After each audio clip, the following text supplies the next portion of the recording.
Jack Lopresti. Thank you, Madam Deputy Speaker. His Majesty's most gracious speech to both Houses of Parliament was most illuminating in my view and serves as an excellent statement of intent from His Majesty's Government. May I remind the House that since 2010 there has been much progress in the area of policing and law and order. The rate of reoffending stood at 32%. I'm proud to say in the years 2020 to 21 this has fallen to 25%.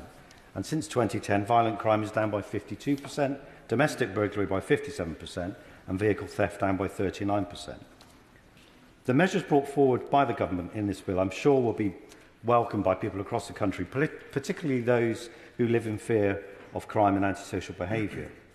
Now, the Criminal Justice Bill brings some excellent proposals forward. We all saw the terrible Lucy Letby case play out in the courts and indeed the press earlier this year. The Criminal Justice Bill will mandate defendants to attend their sentencing hearings, ensuring victims have the right to air their grievances with the defendant present and see justice be done first-hand. In addition to giving greater satisfaction to victims during the trial and sentencing process, this bill better protects children and young people by increasing maximum penalties to those who have sold weapons to minors and by strengthening laws tackling individuals in possession of blades with the intent to cause harm. If we can take knives off our streets and at the same time increase the deterrence, then I hope we can continue towards dramatically reducing knife crime, and particularly the horror of children killing other children. Now, this is an issue which has been a priority for our local police and crime commissioners, including my very good friend and colleague, Commissioner Mark Shelford in Avon and Somerset.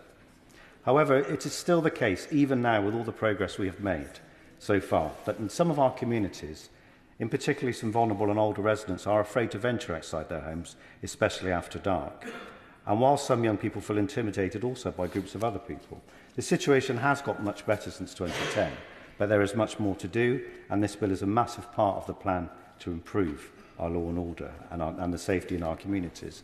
I outlined at the launch of the Police and Crime Commissioner election campaign last week in County Durham with my colleague Councillor Robert Potts, the Conservative candidate, who was a former soldier and a former police officer, that the bill empowers our policemen and women to better enforce the law and stand up for the victims of crime.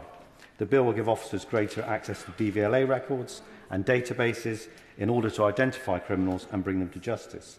Officers will also be able to enter private premises without a warrant if stolen technology, tracked by GPS, is proven to be at the corresponding location. And secondly, the sentencing bill will mean that life means life for the most serious and sadistic of offenders who have taken the lives of others. And in addition, the bill will ensure that the most serious sexual offenders will serve the whole of their sentence and do not have the opportunity for parole. However, when other prisoners are released on parole, home detention curfews will be extended, and furthermore, ministers will have greater oversight of parole boards to ensure that they are accountable to the public. Madam Deputy Speaker, these measures will ensure that we can keep our streets and communities safer and protect the most vulnerable in our society, and this must be the priority for any government and any police force, while of course not diminishing the opportunity for rehabilitation, people getting better educated when they're serving their sentences and emerging as better citizens in our society. Madam Deputy Speaker, the protection and safety of children must be our first priority, the vulnerable and the innocent. Indeed, in the gracious speech, the Government has announced legislation to empower police forces and the criminal justice system to prevent new or complex crimes such as digitally enabled crime and child sexual exploitation, including grooming. In addition, the Victims and Prisoners Bill will implement Jade's Law and will automatically suspend legal parental responsibility from a parent who commits murder or voluntary manslaughter of the other parent of their child. With further protection for women in particular, the Government will bar those prisoners convicted of the most serious crimes from marrying or entering civil partnerships in prison in England and Wales. So, to sum up, the measures in the Queen's speech encapsulate the values of this Conservative Government. Some on the benches opposite have given lip service over the years to law and order, but it's been us, the Conservatives, who have recruited 20,000 new police officers. We've tackled reoffending, we are deterring crime, and we are making our communities safer.